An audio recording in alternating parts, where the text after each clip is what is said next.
Vandeham Shri Guru Shri Jitaha Pajakamalan Shri Gurun Vaishnavamsha Shri Rupam Sagrajatam Sahaguna Ragunatam Vitam Tam Sajivam Sadvaitam Savadutam Padijana Sahitam Krishna Chaitanya Devam Shri Radha Krishna Padam Sahaguna Ladita Shri Vishaka Nivitamsa Nama Om Vishnu Padaya Krishna Prestaya Bhutale Shrimati Bhakti Vedanta Swami Niti Namine Namaste Saraswati Deve Gauravani Pacharine Nirvisesa Sunyavadi Paskatya Disatarine Nama Om Vishnu Padaya Krishna Prestaya Bhutale Shrimati Bhakti Siddhanta Saraswati Namine Shri Varsavani Devi Dayitaya Kripabdaye Krishna Vigyana Darine Prabhave Namaha Madhur Ujvala Premadya Shri Rupa Nuga Bhakti Da Shri Gora Karuna Shakti Vighaya Namaste Namaste Gauravani Shri Murtaye Dinatarine Rupa Nuga Virudapa Apasidanta Dvantaharine Namo Gora Kishoraya Shakshad Vairagya Murtaye Vipralambara Sambhude Padambujayate Namaha Namo Bhakti Vinodaya Sachitananda Namine Gora Shakti Swarupaya Rupanuga Varayate Gauravir Bhava Bhumestvam Nirdesta Sajjana Priyas Vaishnava Sarvabhuma Sri Jagannatayate Namaha Vanchakalpatarabhyascha Kripa Sindhubhyevacha Patittanam Pavanebhyo Vaishnavebhyo Namo Namaha Namo Mahavadanyaya Krishna Premapadayate Krishna Krishna Chaitanya Namne Gurujase Namaha Panchatattvatmakam Krishnam Bhakta Rupa Swarupakam Bhakta Avataram Bhakta Kyam Namami Bhakta Saktikam Hey Krishna Karuna Sindhu Dinabandhu Jagatpate Gopisha Gopika Kanta Radha Kanta Namastate Tapta Jayatam Surator Pangur Mama Manda Matergati Matsava Swapadambo Jo Radha Madana Mohano Divyad Vindaranya Kalpadumadaha Shimad Ratnagara Simhasanastito Shimad Radha Shila Govinda Devo Prestali Bihi Sevyamanam Smarami Shiman Rasa Rasarambi Vamsivata Tatastita Karsan Venuswanir Gopir Gopinatak Stuyesturna Tapta Kanchana Gorangi Radhe Vrindavanishwari Rishabhanustate Devi Pranamami Hari Priye Jai Shri Krishna Chaitanya Prabhu Nityananda Shri Advaita Gadadhar Shri Vasadi Gaur Bhaktivinoda Hare Krishna Krishna Krishna Hare Hare Hare Rama Rama Rama Hare Hare Shri Guru Pranama Prayers Ki Jai Srila Prabhupada Ki Jai Gaur Premanandi Hari Bol. We are continuing today in the Srimad Bhagvatam, 2nd Canto, 9th Chapter, verse number 34. Rite ritam yat pratyeta na pratyeta chatmani tadvidyat atmano mayam yata bhaso yata tamam. Rite, without, artam, value, yat, that which, pratyete, appears to be, na, not, pratyata, appears to be, cha, and, atmani, in relation to me, tat, that, vidyat, you must know, atmanam, atmana, my, mayam, illusory energy, yata, just as, abhasa, the reflection, yata, as, tama, the darkness. Translation by Srila Prabhupada. O Brahma, whatever appears to be of any value, if it is without relation to me, has no reality. Know it as my illusory energy, that reflection which appears to be in darkness. Well, yesterday we discussed what that means, reflection in darkness. There is a explanation of that materially. That is that at nighttime, if you're driving and it's dark, but there might be some little lights in your dashboard. If you look out the driver's window, let's say you're driving, you look out to your left, the driver's window, you may most probably see your reflection in the mirror.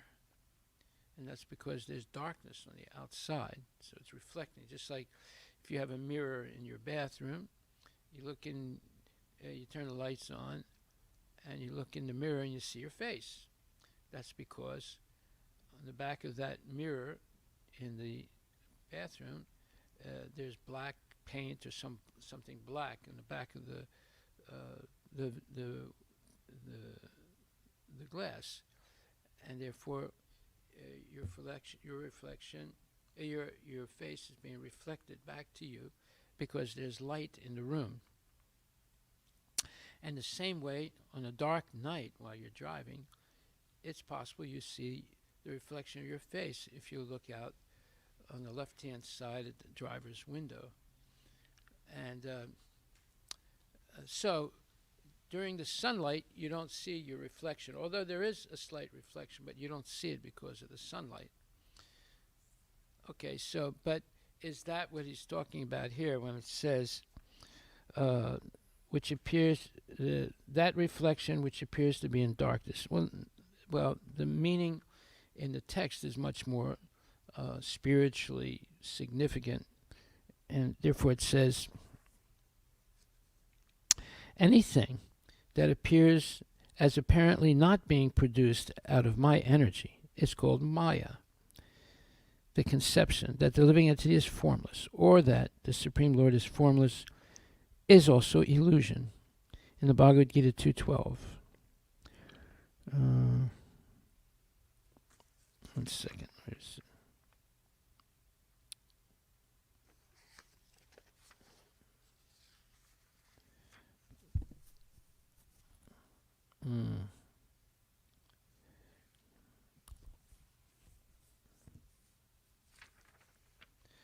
Okay, sorry, it's not what I was looking. Okay, so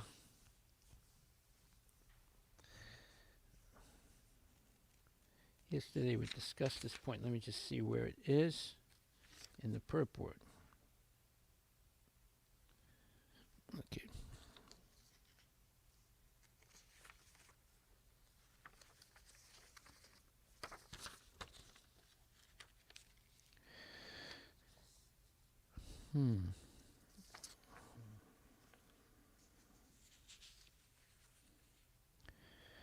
Okay, so it is in the purport. So it says, misconceiving one thing for another thing is called illusion.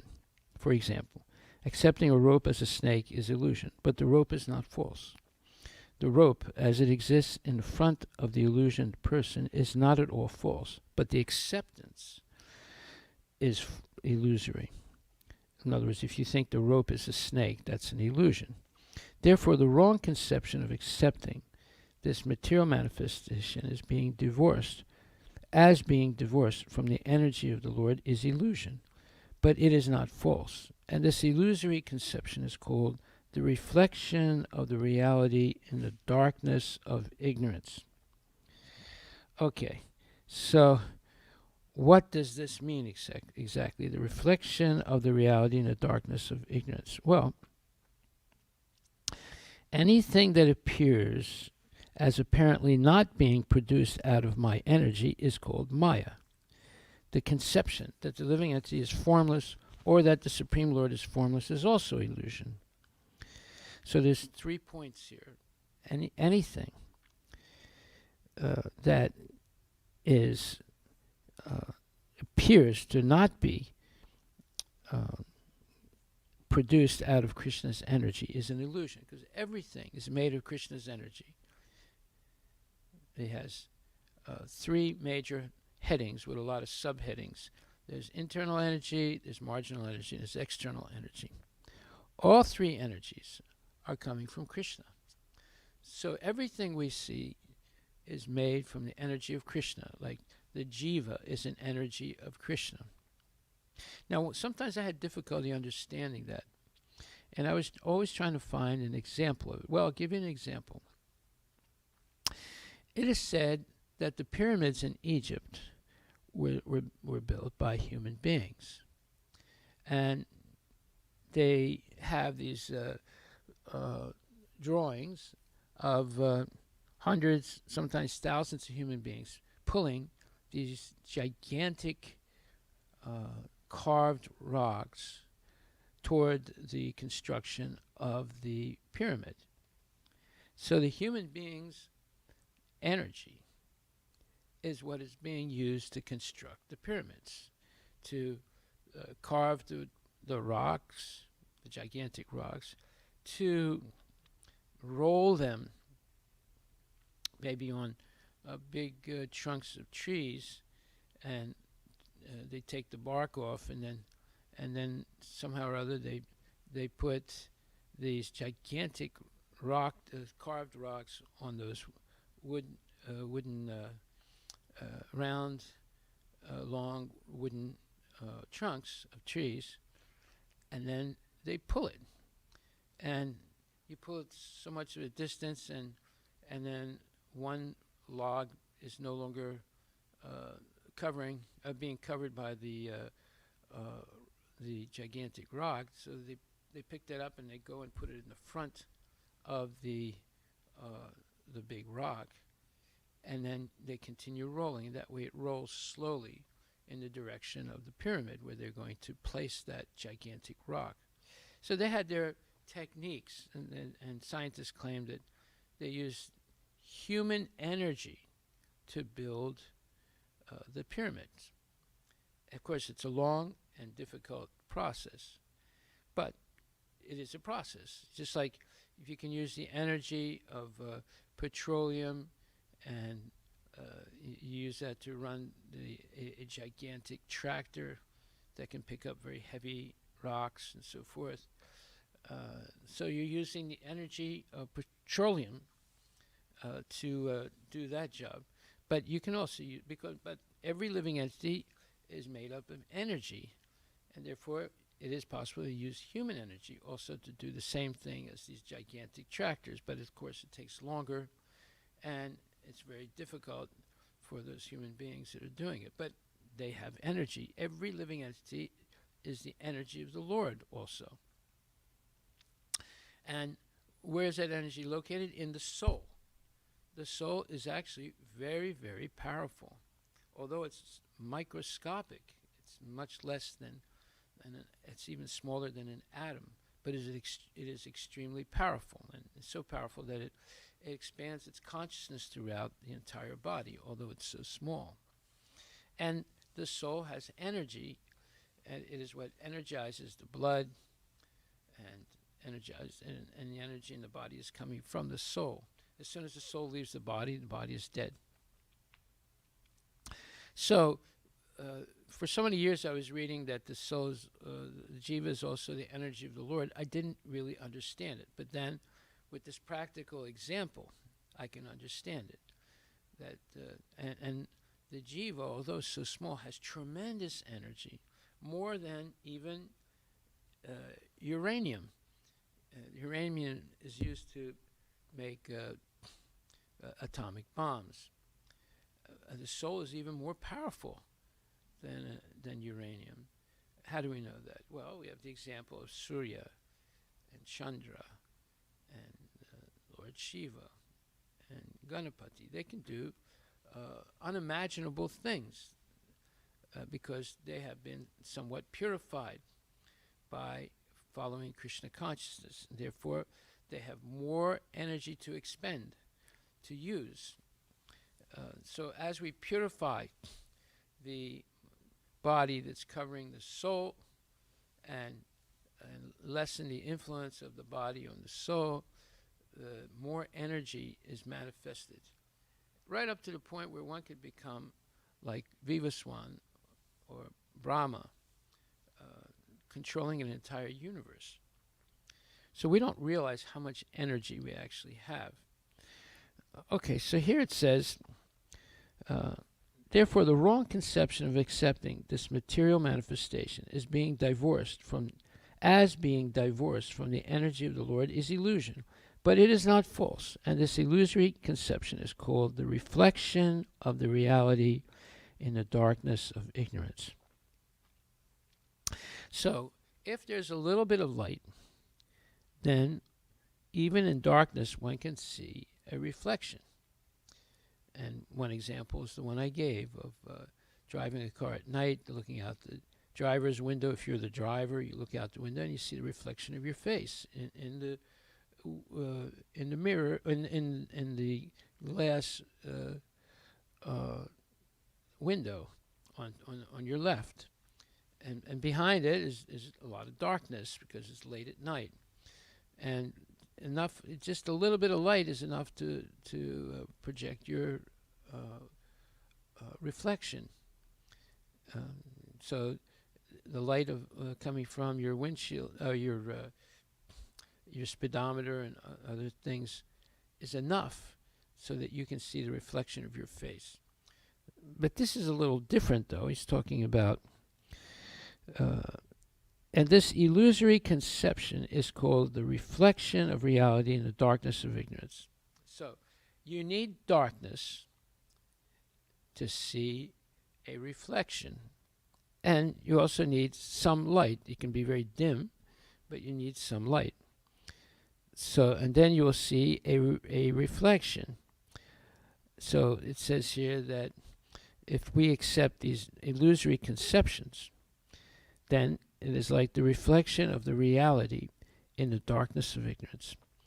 So the reflection is not the real thing, although it looks like the real thing. It just indicates that there is a real thing, but that real thing is somewhere else. So the real thing is the spiritual world, and the reflection of the spiritual world in the material world is not the real thing, but it points to the real thing. It indicates that there is a spiritual world that's eternal and full of bliss and knowledge. And the material world is illusory because although it looks real, at one point it'll disappear. And that's called the avyakta state. And then one is bewildered totally, just like Brahma was bewildered when he appeared first because the universe had not been created yet. So he couldn't find anything. There was just darkness. So the conception that the living entity,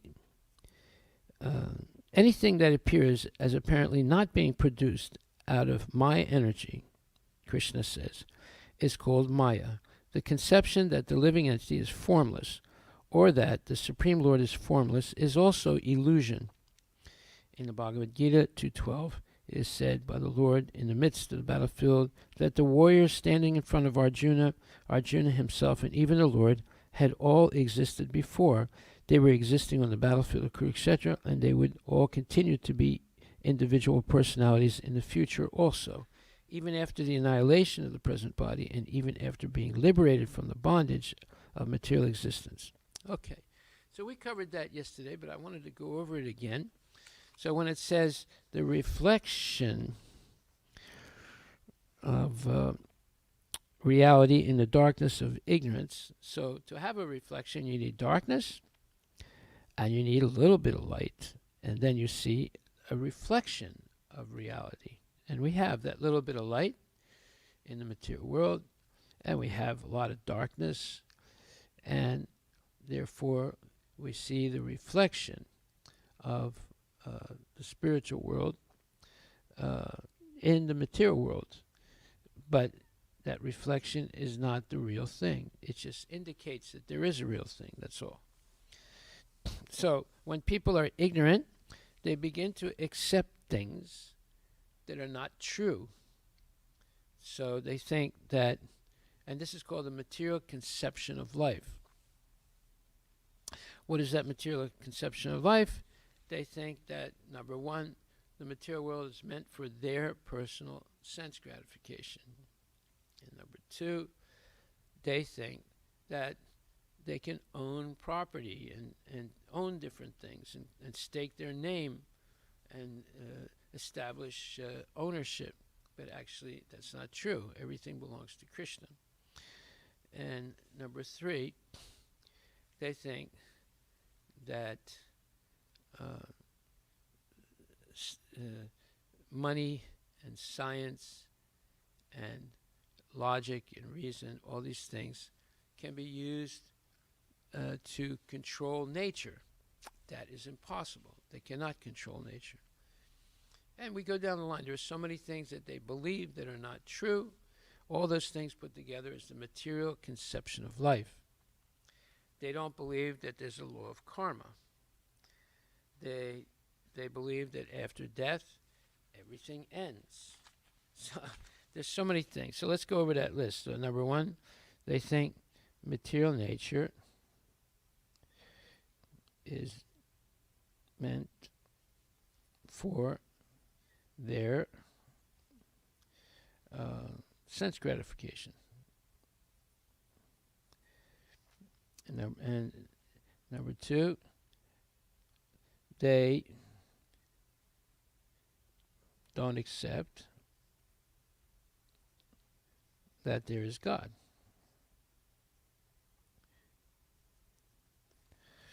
Number three, they don't accept that God owns everything.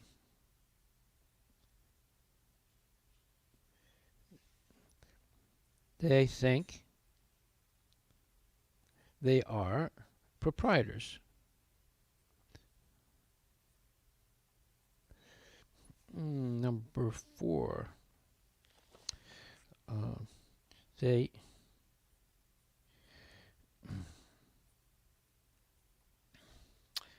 don't accept the existence of karma.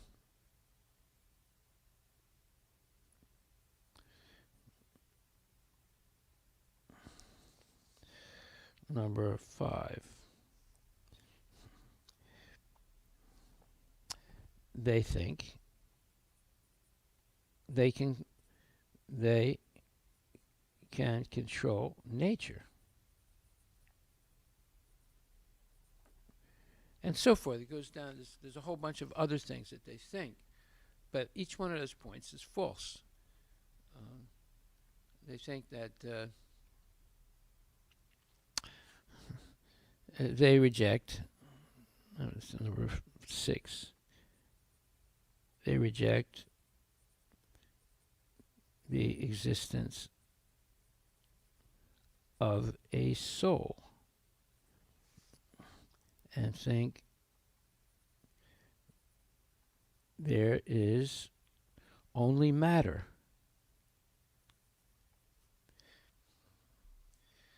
So, I mean, they don't accept that there's a spiritual world. They don't accept there's living entities living in the spiritual world and so forth. And so that's number, what's that? 5, 6, and 7. They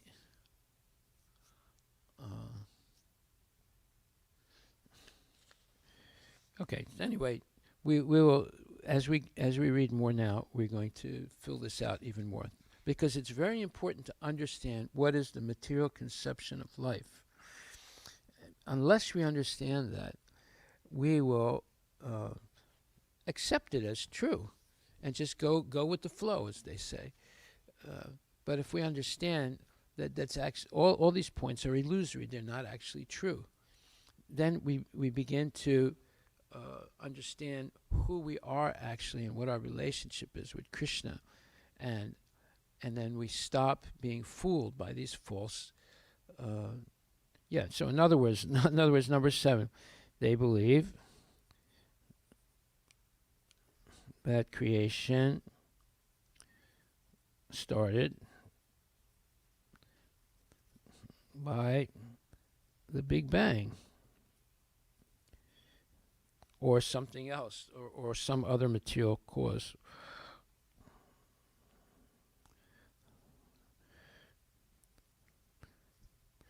That's because they reject the existence of God. So they have to make up some theory. How did all this stuff come here? Or how did everything appear? Okay, so we'll keep increasing the material conception of life. However, what is important is the following. The 18th chapter and 55th verse is extremely important, especially if we want to talk about the science of God. The 18th chapter, 55th verse, Bhaktya mam abhijananti yavanyas chasmi tatvata tato mam tatvato yadva vishite tad anantaram. One can understand me, Krishna says, as I am, the Supreme Personality of Godhead, only by devotional service. And when one is in full consciousness of me by such devotion, he can enter into the kingdom of God. Now, this is a very, very important verse. And there's a lot of, let's say, knowledge and truthful knowledge in this verse. So let's see what Prabhupada says in a purport, and then we'll supplement it with other purports of Prabhupada. So he says, the Supreme Personality of Godhead, Krishna, and his plenary portions cannot be understood by mental speculation or by the non-devotees. If anyone wants to understand the Supreme Personality of Godhead, he has to take to pure devotional service under the guidance of a pure devotee. Otherwise, the truth of the Supreme Personality of Godhead will always be hidden. As already stated in Bhagavad-Gita 7.25, Naham praksasarvasya yogamaya samanvritvaha mudoyam nabijananti lokamamajam avyayam. Very important verse 7.25, which says that Krishna reserves the right not to manifest himself. No one can force him to manifest himself. It says, I am never manifested to foolish and unintelligent. For them I am covered by my internal potency, and therefore they do not know that I am unborn and infallible. This is a very important verse also, because it shows why so many people don't understand Krishna, because they haven't done anything to attract Krishna's attention.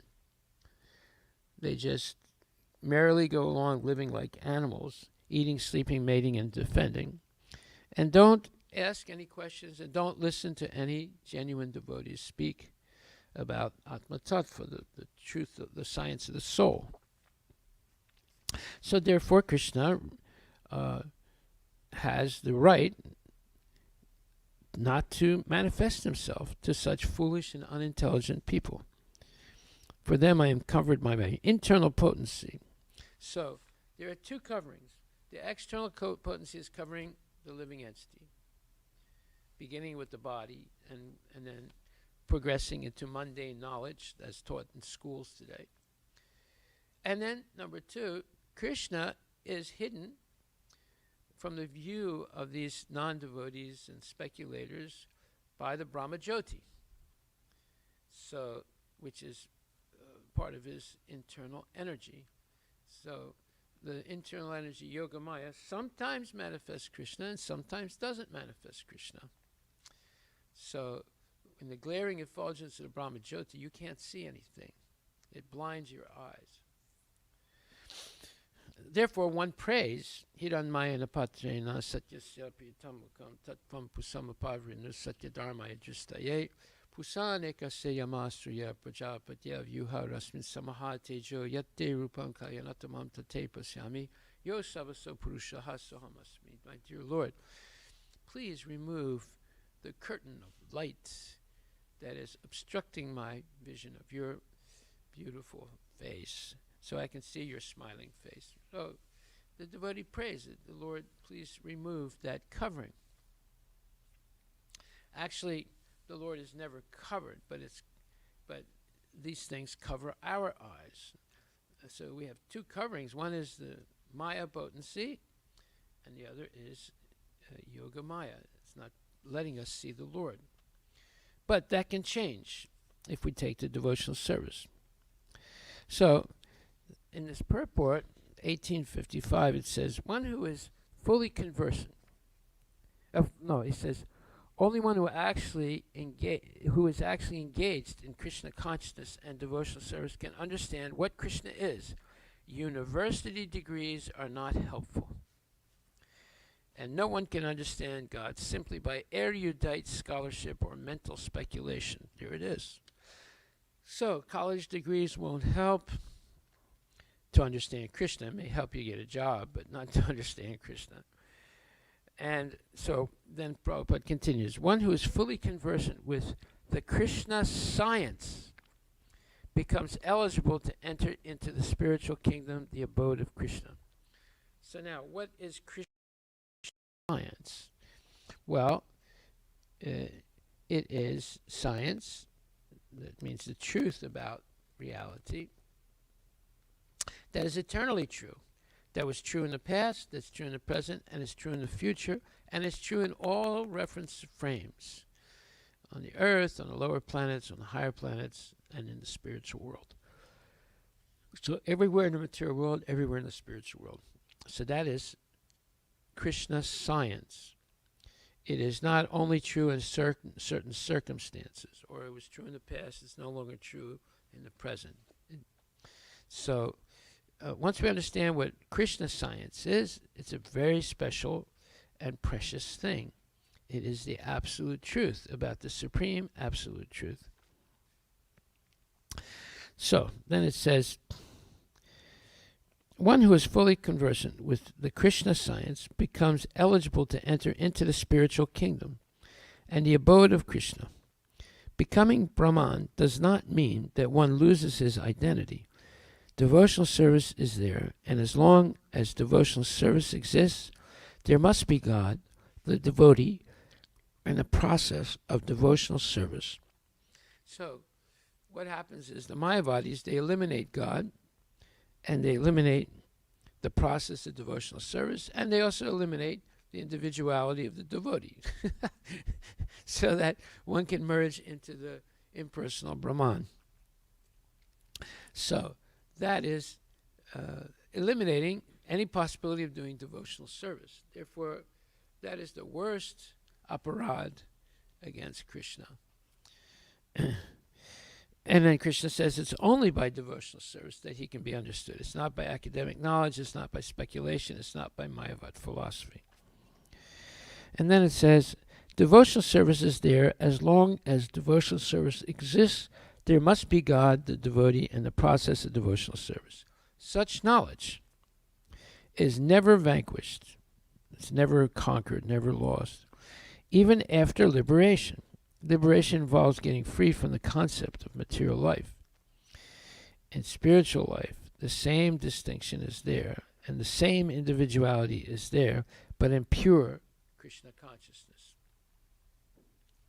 One should not mistakenly think that the word vishate enters into me supports the monist theory that one becomes homogeneous or one with the impersonal Brahman. No. Vishate means that one can enter into the abode of the Supreme Lord in one's individuality to engage in his association and render service in one's unto him. For instance, a green bird enters a green tree, not to become one with the tree, but to enjoy the fruits of the tree. Impersonalists generally give the example of a river flowing into the ocean and merging. This may be a source of happiness for the impersonalist, but the personalist keeps his personal individuality like an aquatic in the ocean. We find so many living entities within the ocean. If we go deeply, surface acquaintance with the ocean is not sufficient. One must have complete knowledge of the aquatics living in the ocean depths. Because of his pure devotional service, a devotee can understand the transcendental qualities and the opulences of the Supreme Lord in truth. So that's a significant statement. That means that with our material senses, we may be able to understand something about mundane qualities and mundane powers. But to understand something transcendental, our mundane senses, mind, and intelligence will not be able to understand these things. They must be purified by the process of devotional service, and Krishna must be pleased with our service so that he will progressively reveal himself to us. So, Krishna consciousness is about revelation. It's not about academic study. And then it says, as it is stated in the 11th chapter, only by devotional service can one understand. The same is confirmed here. And one can understand the Supreme Personality of Godhead by devotional service and enter into his kingdom. So devotional service with love is the highest pinnacle of achievement in Krishna consciousness. And then one is blessed with eternal life and with some measure of and the ability to control ourselves, our mind and intelligence, and keep them focused on Krishna. And that's why chanting the Hare Krishna Maha Mantra is so important. If we do it attentively and submissively and with the desire to please Krishna, we will be able to focus directly on Krishna 24 hours a day, and that is the sign of a liberated soul, even in this world.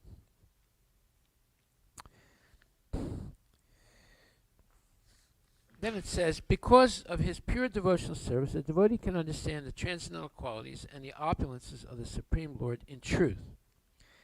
As it is stated in the 11th chapter, only by devotional service can one understand. The same is confirmed here.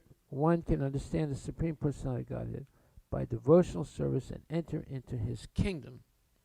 So in the 10th chapter, also, 10th chapter, again, 55th verse, what does it say? It says,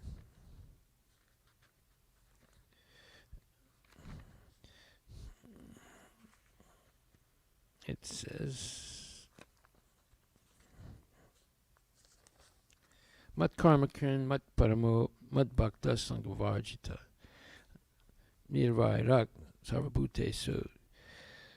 That's the 11th chapter, 55th verse, and it says, Nirvairak Sarvabhutesu. I'm sorry. Nirvairak Sarvabhutesu Yamam Yas Samam Eti Pandava.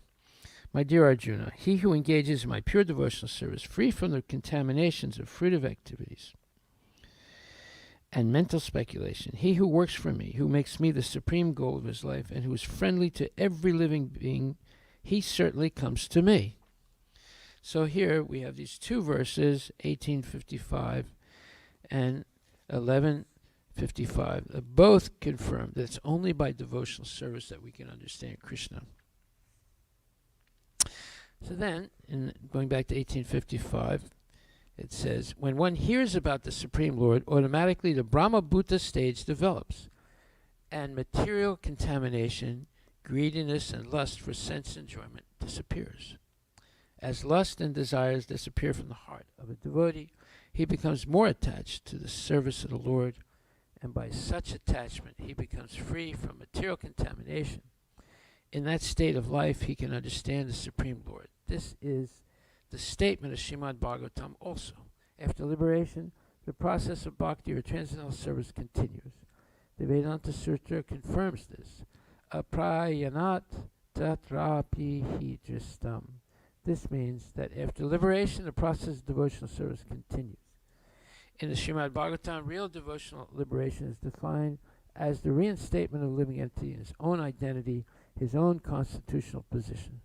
The constitutional position is already explained. Every living entity is a part and parcel, fragmental portion of the Supreme Lord. Therefore, his constitutional position is to serve. After liberation, the service is never stopped. Actual liberation is getting free from misconceptions of life. And what are those misconceptions? The material conception of life. So, everything depends on our voluntary desire to regularly hear and repeat and remember Bhagavad-Gita and Srimad Bhagvatam. And this is already said, but it will be said again. It says here in the first canto, second chapter, 20th verse, which says, when these impurities are wiped away, the candidate remains steady in his position of pure goodness, becomes enlivened by devotional service, and understands the science of God perfectly. So, how does that happen when these impurities are wiped away? Well, it's by hearing and repeating, and then one remembers. So it says, no ordinary man, or even one who has attained success in human life, can know scientifically or perfectly the personality of Godhead. Perfection of human life is attained when one can understand that he is not the product of matter, but is in fact spirit. And as soon as one understands that he has nothing to do with matter, he at once ceases the material hankerings and becomes enlivened as a spiritual being. The attainment of success is possible when one is above the modes of passion and ignorance, or in other words, when one is actually a Brahmana by qualification. A Brahmana is the symbol of sattva guna, or the mode of goodness, and others who are not in the mode of goodness are either Kshatriyas, Vaishyas, Sudras, or less than Sudras. The Brahminical stage is the highest stage of human life because of its good qualities, so one cannot be a devotee unless one at least qualifies as a Brahmana. The devotee is already a Brahmana by action, but that is not the end of it. As referred to above, such a Brahmana has to become a Vaishnava, in fact, to be actually in the transcendental stage. A pure Vaishnava is a liberated soul and is transcendental even to the position of a Brahmana. In the material stage, even a Brahmana is also a conditioned soul, because although in the Brahminical stage the conception of Brahman or transcendence is realized, scientific knowledge of this, but the conception of Brahman or transcendence is realized, but scientific knowledge of the Supreme Lord is lacking. One has to surpass the Brahminical stage and reach the Vasudeva stage to understand the personality of Godhead Krishna. The science of the personality of Godhead is the subject matter for study by the postgraduate students in the spiritual line. Foolish men, or men with a poor fund of knowledge, do not understand the Supreme Lord, and they interpret Krishna according to their respective whims. The fact is, however, that one cannot understand the science of the personality of Godhead unless one is freed from the contamination of material modes, even up to the stage of Brahmana. When a qualified Brahmana factually becomes a Vaishnava in the enlivened state of liberation, he can know what is actually the personality of Godhead. Okay, so this is very important. That one not only is a Brahmana, but one is actually a genuine Vaishnava. So now, all this is possible if one accepts to hear on a regular basis every day Bhagavad-Gita and Srimad Bhagvatam. This hearing is the most important thing for making advancement in devotional service, because it's by hearing that we take up devotional service and believe in it, and believe that there is a Krishna and there is a spiritual world, and believe that we can also participate in Krishna's transcendental pastimes in this lifetime. So this hearing is especially emphasized in 4th chapter, 26th verse. Let's see what it says. 4th chapter, 26th verse says,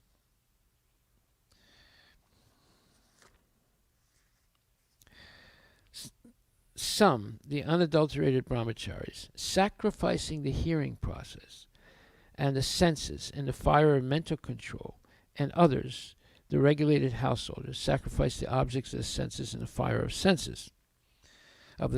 Purport. The members of the 4 divisions of human life, namely the brahmachari, the grihastha, the vanaprastha, and the sannyasi, are all meant to become perfect yogis or transcendentalists. Since human life is not meant for enjoying sense gratification like the animals, the four orders of human life are so arranged that one may become perfect in spiritual life. The brahmacharis or students, under the care of a bona fide spiritual master, control the mind by abstaining from sense gratification. A brahmachari hears only words concerning Krishna consciousness. Hearing is the basic principle for understanding, and therefore the pure brahmachari engages fully in Harir Namana Kirtanam, chanting and hearing the glories of the Lord. He restrains himself from the vibrations of material sounds, and his hearing is engaged in the transcendental sound vibration of Hare Krishna, Krishna Krishna, Hare Hare, Hare Rama, Rama Rama, Hare Hare. So there it is, 4th chapter, 26th verse in the purport. This is not only for the brahmachari, it's for everyone. And that hearing from Bhagavad-Gita and Srimad Bhagvatam is the basic principle for understanding. Therefore, the brahmachari engages fully in Harir Namana Kirtanam, hearing about the Supreme Personality of Godhead, chanting and hearing the glories of the Lord. So, yesterday, after the class, I received an email and someone asked me a question about the class yesterday. What was that question? They said, well, you said that devotees, if they are inattentive or not following Krishna consciousness seriously, that Krishna will give them punishment. And you mentioned about the sleepover in which several people got COVID. Okay, yes. So the question is it only that the devotee will get a reaction, or how about the non-devotees? Well, everyone is subject to the law of karma, devotees and non-devotees. But one of Krishna's special mercies is that in the case of a devotee, he may, if he decides to, immediately give a reaction for something that is a violation of karma, violation of, let's say, vows of initiation or of Krishna consciousness. So, where is this said? Well, it's said in that, yesterday we quoted the verse, Karmani Nirdhati Kintu Chabakti Bhajam. So the two previous lines of that mantra says that Krishna is the supreme controller, and he gives everyone the results of their karma. But for a devotee, he can cancel the devotee's karma so that the devotee can engage in devotional service. Karma means good or bad results. Both are bad because both require that we take birth in the material world. So only Krishna can change our karma or eliminate our karma. And therefore, the devotees, understanding this, only act in Krishna consciousness and avoid anything that is not Krishna conscious, because they don't want to get the effects of karma that would entangle them to stay in the material world. They want to be liberated even in the material world by avoiding all things that are not related to Krishna, and always being engaged in Krishna's service without speculation and with the goal of trying to please the Lord. So this is very important, and it's important that we hear this. So my answer to that question was that Krishna may decide to show his devotee special mercy by giving him or her immediate karmic reaction, so that the devotee can see the cause and effect directly. What does that mean? Well, they violated some principle of Krishna consciousness, or they were inattentive, and then very quickly they got a reaction. So they can say, oh yeah, I can see that this is because I didn't really follow what I'm supposed to do as a devotee. But in the case of non-devotees who engage in sinful activities, sometimes Krishna will delay the reaction for a long time. It can be a period of years, or it can be a period of several lifetimes. If that happens, then it's almost impossible for the non-devotee to understand cause and effect, and therefore they become bewildered. So, therefore, we should understand that by getting the reaction immediately, that is Krishna's special mercy. So, in the 13th chapter, 26th verse, the verse itself says, again, there are those who, although not conversant in spiritual knowledge, begin to worship the Supreme Person upon hearing about him from others. Because of their tendency to hear from authorities, they also transcend the path of birth and death. And in the purport, this is 13th chapter, 26th verse, Prabhupada says, this verse is particularly applicable to modern society because in modern society there's practically no education in spiritual matters. Some of the people may appear to be atheistic or agnostic or philosophical, but actually there's no knowledge of philosophy. As for the common man, if he is a good soul, then there is a chance for advancement by hearing. This hearing process is very important. Lord Chaitanya, who preached Krishna consciousness in the modern world, gave great stress to hearing because if the common man simply hears from authoritative sources, he can progress, especially according to Lord Chaitanya, if he hears the transcendental vibration, Hare Krishna, Krishna Krishna, Hare Hare, Hare Rama, Rama Rama, Hare Hare. It is stated, therefore, that all men should take advantage of hearing from realized souls and gradually become able to understand everything. The worship of the Supreme Lord will then undoubtedly take place. Lord Chaitanya has said that in this age, no one needs to change his position, but one should give up the endeavor to understand the absolute truth by speculative reasoning. One should learn to become the servant of those who are in knowledge of the Supreme Lord. If one is fortunate enough to take shelter of a pure devotee, hear from him about self-realization, and follow in his footsteps, one will be gradually elevated to the position of a pure devotee. In this verse, particularly, the process of hearing is strongly recommended, and this is very appropriate. Although the common man is often not as capable as the so-called philosophers, faithful hearing from an authoritative person will help one transcend this material existence and go back to Godhead, back to home. So, previously, a couple of days ago, I also said, if you are suffering right now, suffering is a message sent to you from Krishna through Durga Mata to tell you that you have done something wrong, and therefore you are getting this suffering, so that you can wake up, at least ask questions. Why am I suffering? And try and figure out why. Well, because one has violated some principle of karma, some principle of Krishna consciousness. Therefore, one is getting karma, either good or bad results, that keeps us in the cycle of birth and death. So birth and death, old age and disease, this is all suffering. The material world is suffering. Durga is punishing us because we're not doing what we're supposed to do. What are we supposed to do? We should use all of human life, not even waste 1 second, engaged in Krishna conscious activity, always thinking about Krishna. And this is what Krishna says in the Bhagavad-Gita, 10th chapter, 8th verse. He says that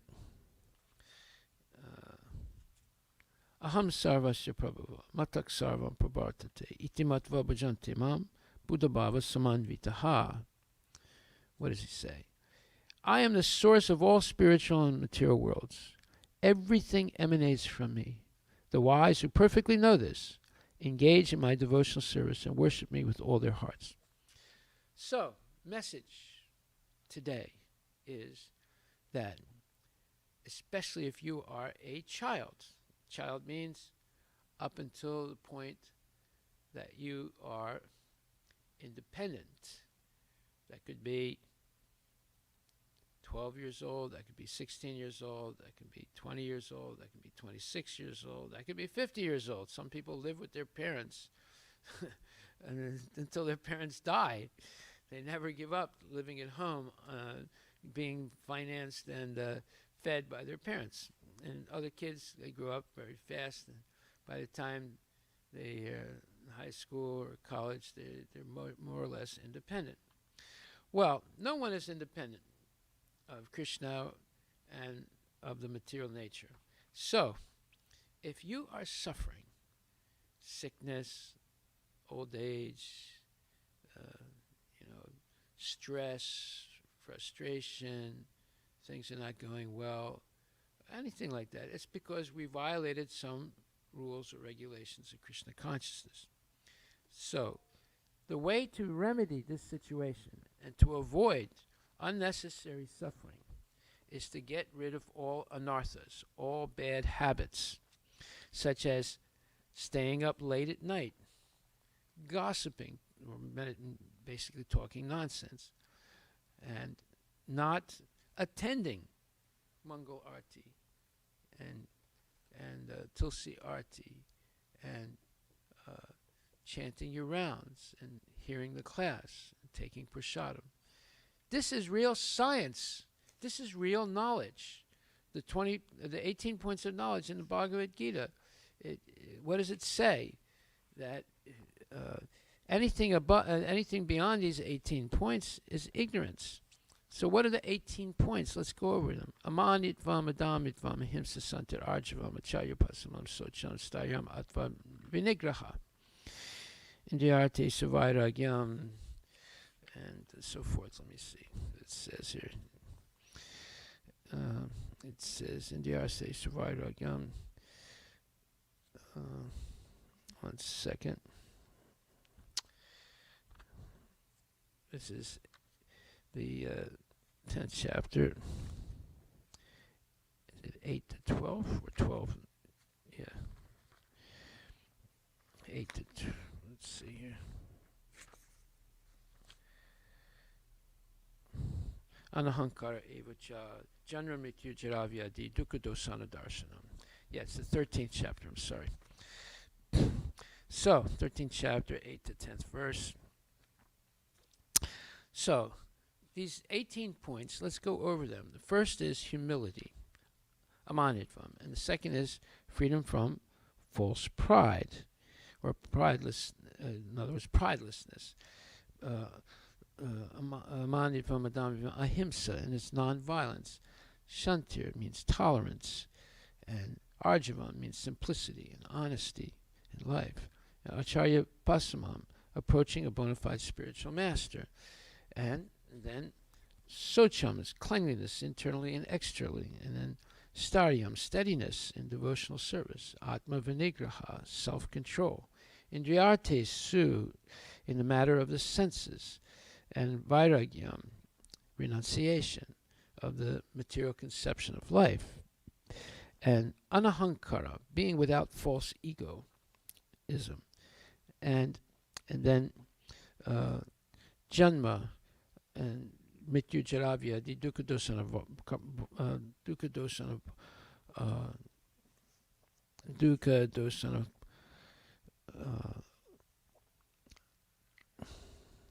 darshanam. Yeah, that means to be able to see the evil of birth, death, old age, and disease. It's very important. And anabhismanga, being without association of bad people,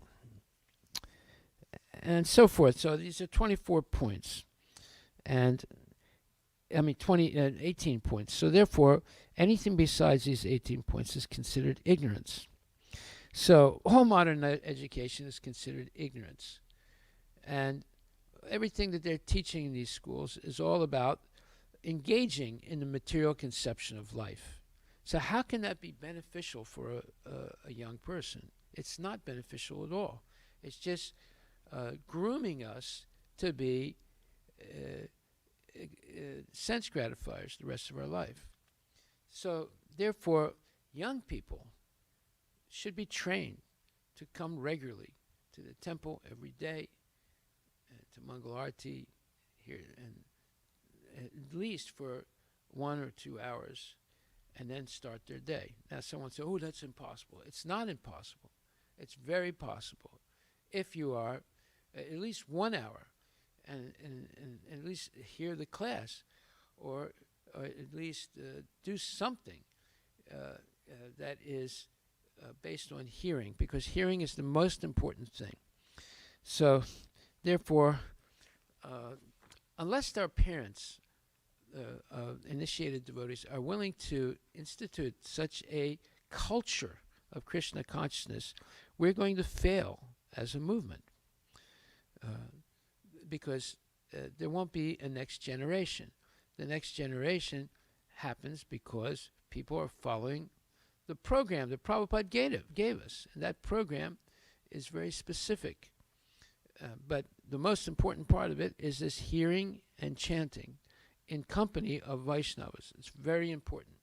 So whether you do it by Zoom or whether you do it in person, that should be our lifestyle. And when we deviate from that, there is suffering. And we should understand that. And Krishna will give the suffering very quickly if he wants to help the devotee. If one is completely bewildered and not a devotee, then they get caught in a very confusing process of delayed reactions. So they can't understand why they're suffering. And most people don't understand why they're suffering in life. When they hear the explanation, still they don't really understand, because there's so much in illusion that there's like an iron door locking them in this world of illusory concepts. Okay, we'll stop right there. Are there any questions?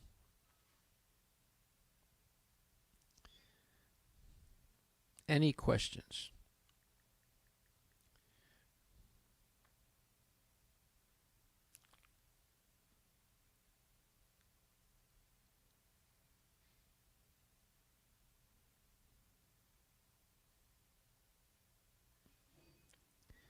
No questions?